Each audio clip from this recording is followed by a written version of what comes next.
From being the employee who clocked in and out for 13 years to becoming the CEO who never clocks out, I've seen it all.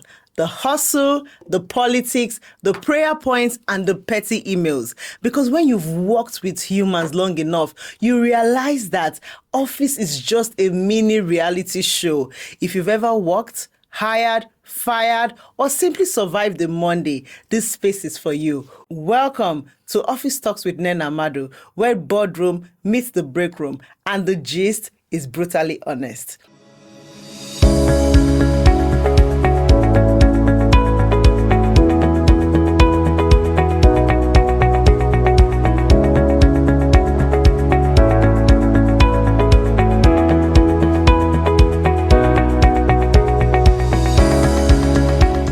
This right here is about to fly over some heads and choke some people by the collar. But as usual, I said what I said. Work husband and work wife, come forward. You people are not innocent. Let's talk office romance. Not from the gossip point of view, but from the CEO's lens. That means if you're an employer, I am talking about you. Now, for the Gen Z who are still forming, what's that? A work husband or a work wife is that colleague of the opposite sex who is just, too close. You both eat together, you gist together, you work to lunch together, you do everything together. When you get home at night, you're already texting each other and saying, today was stressful, shy, well, you made it better. You see what I'm saying? If you can't wait to get to work the next day because of one particular person, my dear, that's not motivation, no, that's emotional entanglement. Now, I've worked in corporate environments before starting my company, and I've seen things. Sometimes it's innocent friendship, but other times there are sparks flying all over the place. And if one of those people is married, let's call it what it is, it's actually cheating. Let's not sugarcoat it. Quote poetry about emotional connection. No, my dear, you are emotionally outsourcing affection from the office. If your partner has to compete with your colleague for attention, it's already infidelity. HR hasn't documented it yet. I said what I said. Now that I run a company, I see this from a different angle. I'm constantly asking myself, should I put no office romance in our handbook? Should I say, if you fall in love, tell HR? Or should I just say, I beg, life is too short. If you find love at work, shoot your shots. But because let's be honest, people spend more time at work than at home. It's natural for attraction to happen. But man, attraction doesn't pay salaries, and heartbreak doesn't fill KPI sheets. You can find love at work, yes. Just don't use company time to do pre-wedding photos. Let's break it down. Some companies actually encourage office romance. They say, two are better than one, and there is a logic there. If both of you understand the workload, the deadlines, and the crazy client emails, your relationship might even be smoother. No need to lie about late nights. Both of you are in the same meeting. There's no suspicion. Your household is peaceful, right? When both lovers work in the same company, nobody can lie about closing late. You can't cheat when your alibi is sitting next to you.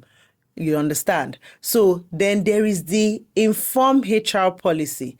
And this is the one I actually like. I feel like it's more balanced because it's not saying don't date, right? It's saying we need to know you don't end up in a scandal or like a power abuse because, your direct boss, if you're dating like someone that is your direct boss, you suddenly have one promotion. Everybody will start looking at you very suspiciously. And it usually just ends badly. So next thing now, you're now crying to HR and, another person is updating their bio and saying open to next opportunity. If your office romance ends in tears, HR becomes therapy and referee.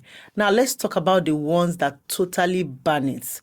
These are usually like private-owned, smaller companies or family business. And honestly, I understand them because when two lovebirds find themselves in a company and they are now handling a finance for the business. Before you know it now, small 400K has misplaced. Small $100, you can't find it anymore because two people are in love and they're handling company's money. That's not finance. That's just joint accounts with tears loading. So the owner is already thinking, these two people might take over my company and I don't need that kind of energy. Some people even say, let one person resign once we start dating. That's how some people lose love or lose their job, and you must choose one.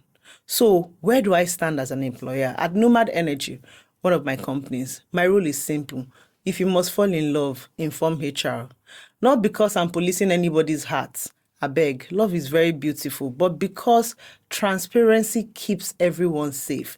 Nobody can cry later and say, I was taken advantage of when the gist goes south.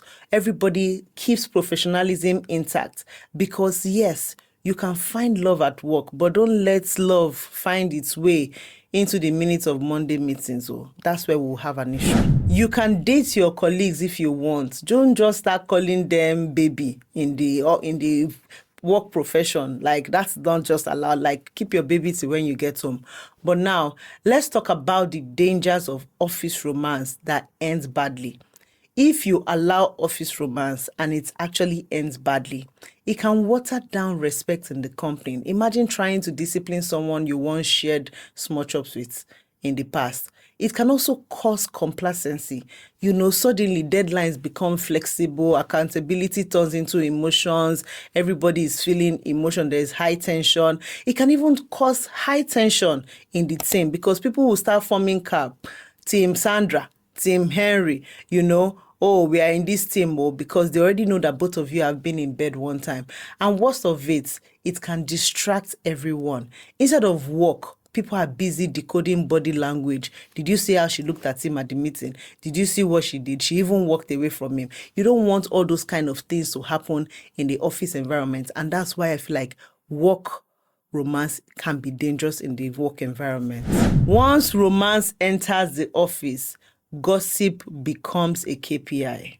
See, I'm not anti-love, I'm just pro-wisdom. Because the truth is, not every office romance ends in wedding bells. Some will end in sack letter. Some will end in HR query. Office romance is like cooking jollof in the office microwave. It smells nice at first, but you might burn down the building, and we don't want that in the office place. So here's my advice. If you're an employee, please don't lose focus because of work love. Love is sweet, but salary is sweeter. Be discreet.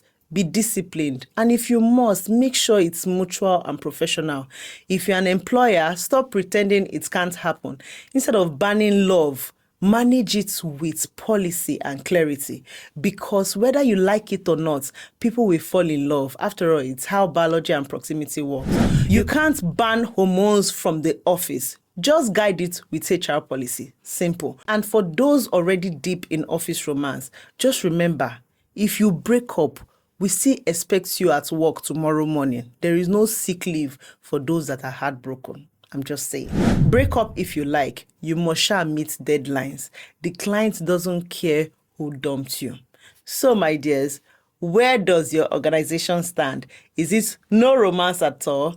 Inform HR before you fall in love, or love is welcome. You just don't fail to deliver your deliverables. Drop your comments, tell your stories, email us. We want to hear your story. Just email us at nnennamadubabum@gmail.com. I want to hear all the premium gist happening in your workplace, the ones that HR will not allow you to type. Type it to me and we might feature it on one of our episodes here. And remember, no matter where you work or who you love, always keep it classy, always keep it clean and brutally honest. Clock it. See ya, guys, on the next episode. Bye.